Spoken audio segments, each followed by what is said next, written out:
Halo, Assalamualaikum warahmatullahi wabarakatuh.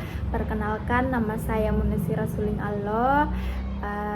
Di sini saya akan menjelaskan secara singkat tentang masalah dalam penelitian dan juga kajian pustaka.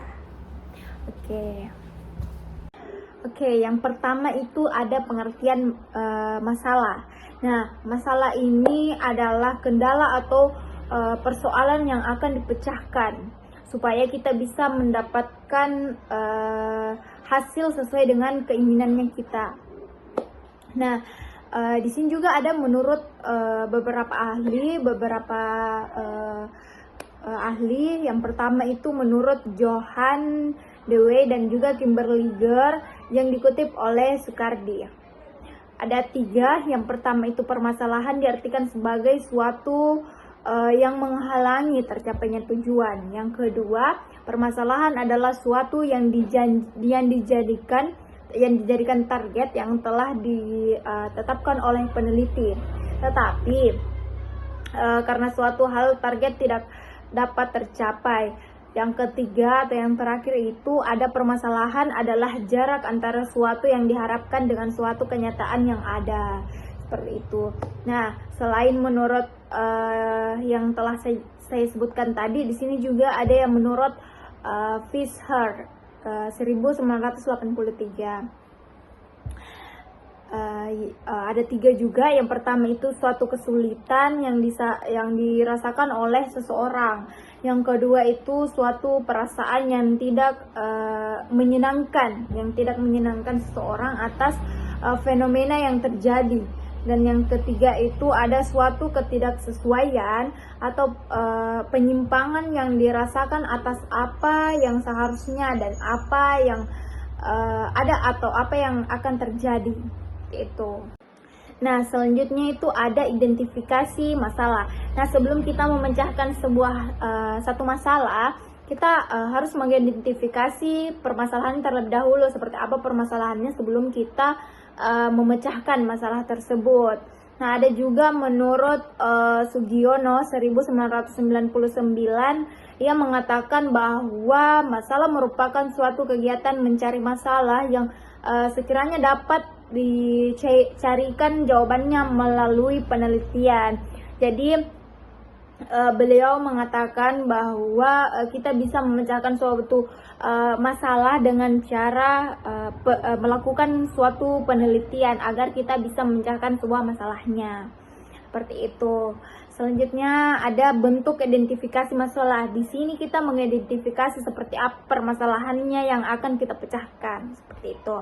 Ada 2 identifikasi masalahnya, yaitu terapan dan juga dasar. Nah, terapan itu penelitian dapat mengemukakan fakta-fakta dan masalah-masalah empiris yang dikemukakan berkaitan dengan fokus yang akan diteliti. Terus yang kedua, identifikasi masalah penelitian dasar, yaitu penelitian dapat mengemukakan faktor-faktor secara konsep teoritis. Yang tadinya terapan dengan cara empiris, di sini kalau dasar itu dengan cara konsep teoritis, yaitu teoritis berkaitan faktor mempengaruhi masalah utamanya. Selanjutnya ada kriteria dalam mengidentifikasi masalah penelitian. Di sini kita akan membahas kriterianya apa saja. Nah, Sukardi mengemukakan bahwa ciri-ciri permasalahan yang baik serta layak untuk diteliti, diantaranya itu dapat diteliti mempunyai manfaat teoritis maupun manfaat yang praktis, dapat diukur serta sesuai dengan kemampuan dan keinginan peneliti.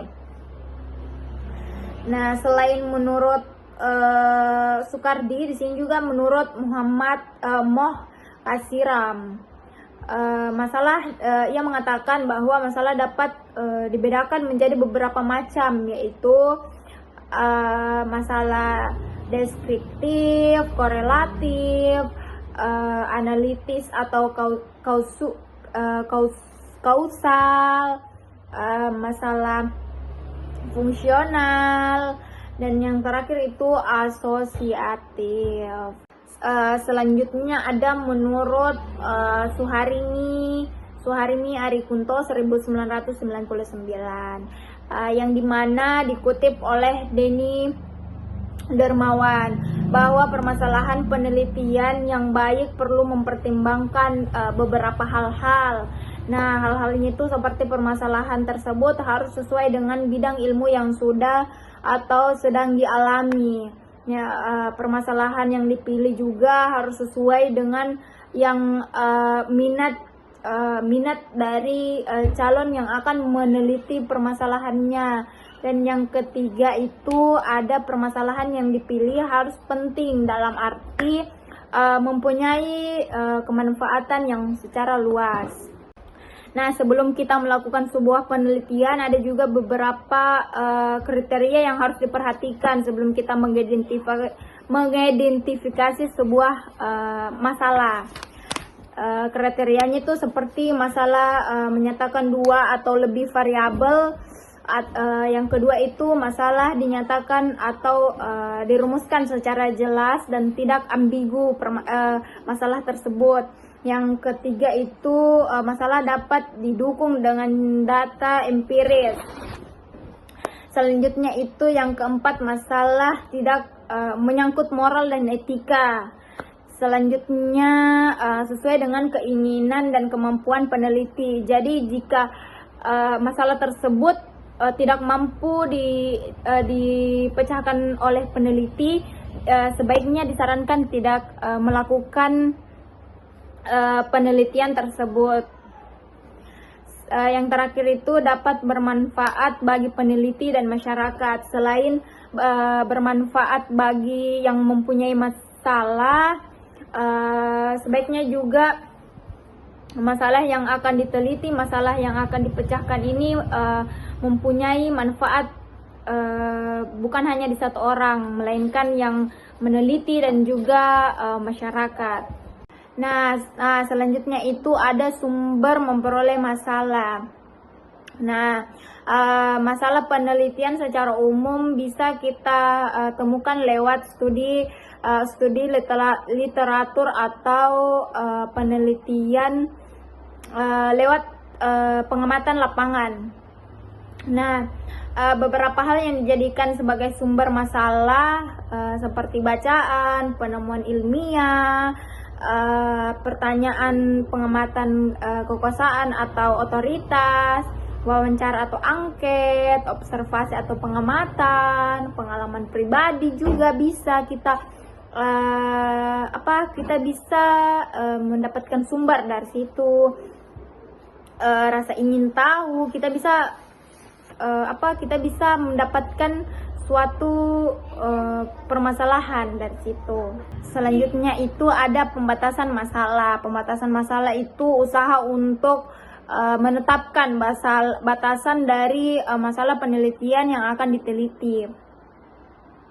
Batasan masalah ini bertujuan untuk mengidentifikasi faktor mana saja yang termaksud dalam ruang lingkup masalah penelitian dan faktor mana saja yang tidak termaksud dalam ruang lingkup masalah penelitian tersebut.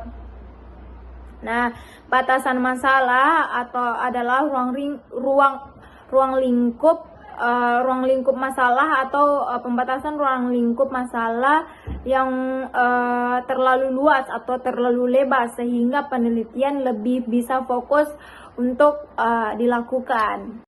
Nah, selanjutnya itu ada pemilihan batasan masalah. Pemilihan batasan masalah itu hendak diteliti, masalah yang hendak diteliti haruslah didasarkan pada alasan yang tepat, baik itu alasan teoritis maupun alasan yang praktis. Dengan alasan tepat tersebut, tujuan peneliti dapat dirumuskan dengan tepat. Pembatasan masalah ini disebabkan fokus masalah menjadi semakin jelas. Nah, sebelum menentukan batasan masalah, ada beberapa hal yang harus harus diperhatikan juga, seperti masalah yang dibatasi hendaknya masih dalam kemampuan peneliti, masalah yang batasi hendaknya dapat diuji berdasarkan data-data yang mudah diperoleh di lapangan, masalah yang dibatasi hendaknya cukup penting untuk diteliti, masalah yang dibatasi hendaknya cukup untuk minat peneliti.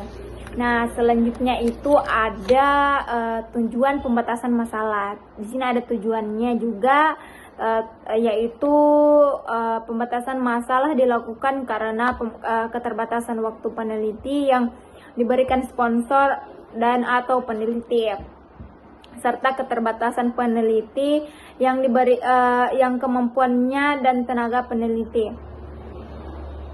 Nah, pembatasan masalah diambil dari identifikasi masalah tersebut. Nah, selanjutnya itu ada kajian pustaka. Nah, kajian pustaka ini merupakan momentum bagi calon peneliti untuk mendemonstrasikan hasil bacaannya yang efektif terhadap literatur yang berkaitan dengan pokok masalah yang akan diteliti. Nah, kajian pustaka dalam suatu penelitian ilmiah adalah salah satu bagian penting dari keseluruhan langkah-langkah metode penelitian. Nah, Cooper dalam Crasswell 2010 mengemukakan bahwa kajian pustaka memiliki beberapa tujuan, yakni menginformasikan kepada pembaca hasil-hasil penelitian lain yang berkaitan erat dengan peneliti yang dilakukan saat itu, menghubungkan peneliti dengan literatur yang ada. Nah, tujuan utama kajian pustaka itu untuk menentukan apa yang telah dilakukan orang yang berhubungan dengan topik penelitian yang akan dilakukan. Nah, selain itu, dengan kajian pustaka ini tidak hanya mencegah duplikasi penelitian orang lain, tetapi juga memberikan pemahaman dan wawasan yang dibutuhkan untuk menempatkan topik penelitian. Nah, dalam penelitian biasanya diawali dengan ide-ide atau gagasan konsep-konsep yang dihubungkan satu sama lain melalui hipotesis tentang hubungan yang diharapkan. Kajian pustaka menjelaskan laporan tentang apa yang telah ditemukan oleh peneliti lain atau membahas masalah penelitian.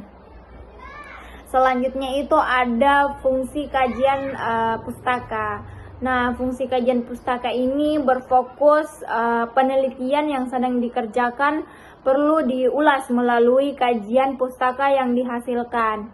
Kajian pustaka ini dapat berupa buku-buku teks, laporan hasil penelitian, makalah, risalah, dan karya-karya ilmiah seperti skripsi, tesis, dan disertasi.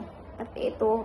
Nah, ada beberapa fungsi, ada 3 fungsi dari kajian pustaka. Yang pertama itu untuk memastikan pernahnya masalah yang sedang diteliti dilakukan oleh peneliti lain.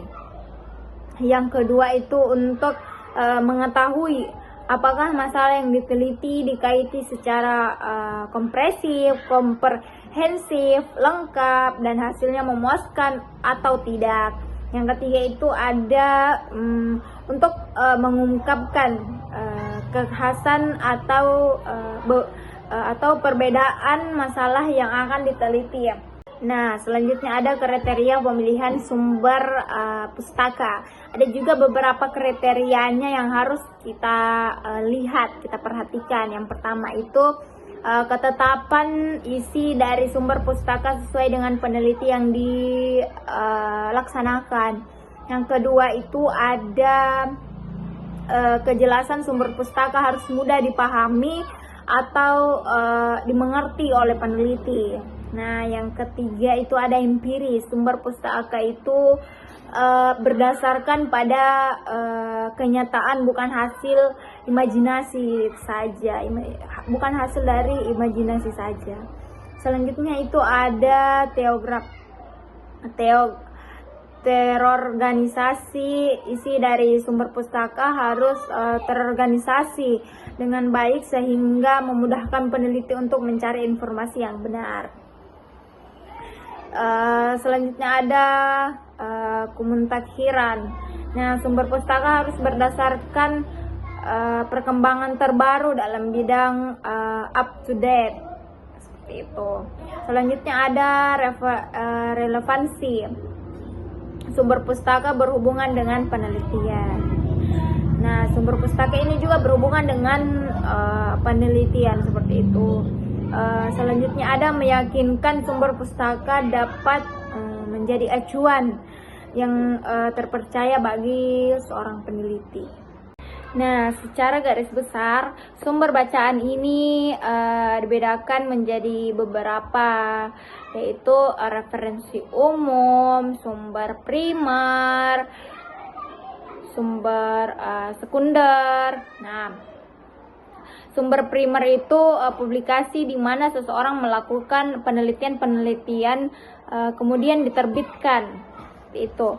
Nah, kalau sumber sekunder, publikasi yang dimana ditulis, dimana penulis mendeskripsikan hasil karya orang lain. Kalau referensi umum, sumber yang dijadikan rujukan utama oleh peneliti, misalnya dari artikel tertentu, karangan ilmiah, buku-buku, dan dokumen lainnya berkaitan langsung dengan pertanyaan dari penelitian. Selanjutnya itu ada langkah-langkah penyusunan kajian pustaka.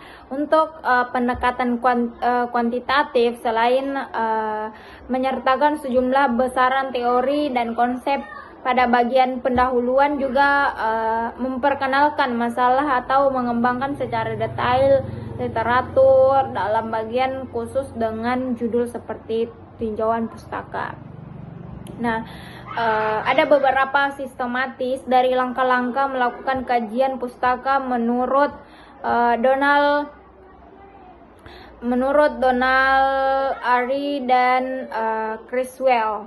Yang pertama itu ada mulailah dengan mengidentifikasi kata kunci topik penelitian untuk mencari materi, referensi, dan bahasan pustaka yang terkait dengan penelitian yang akan dilakukan. Yang kedua itu ada membaca abstrak laporan-laporan hasil penelitian yang relevan. Bisa didapatkan dari sumber pustaka, jurnal, buku, dan juga prosedur. Yang terakhir, yang ketiga itu, bukan yang terakhir, membuat catatan hasil bacaan dengan cara membuat peta literatur, urutan dan keterkaitan topik penelitian serta referensi bibliografi secara lengkap. Selanjutnya itu ada membuat ringkasan literatur secara lengkap berdasarkan peta literatur sesuai dengan urutan dan keterkaitan topik dari setiap variabel penelitian, seperti itu. Selanjutnya itu ada membuat kajian pustaka dengan menyusun secara tematis berdasarkan teori-teori dan konsep-konsep penting yang berkaitan dengan topik-topik. Nah, yang terakhir itu pada akhir kajian pustaka kemukakan pandangan umum tentang topik penelitian yang akan dilakukan berdasarkan literatur yang ada. Nah, jangan lupa dijelaskan orisinalitasnya dan pentingnya topik penelitian yang akan dilakukan dibanding dengan literatur yang sudah ada, seperti itu. Terima kasih, mungkin itu saja yang bisa saya jelaskan secara singkat. Mudah-mudahan bisa kita pelajari lebih dalam lagi tentang teori ini. Mudah-mudahan kita bisa. Wassalamualaikum warahmatullahi wabarakatuh. Terima kasih.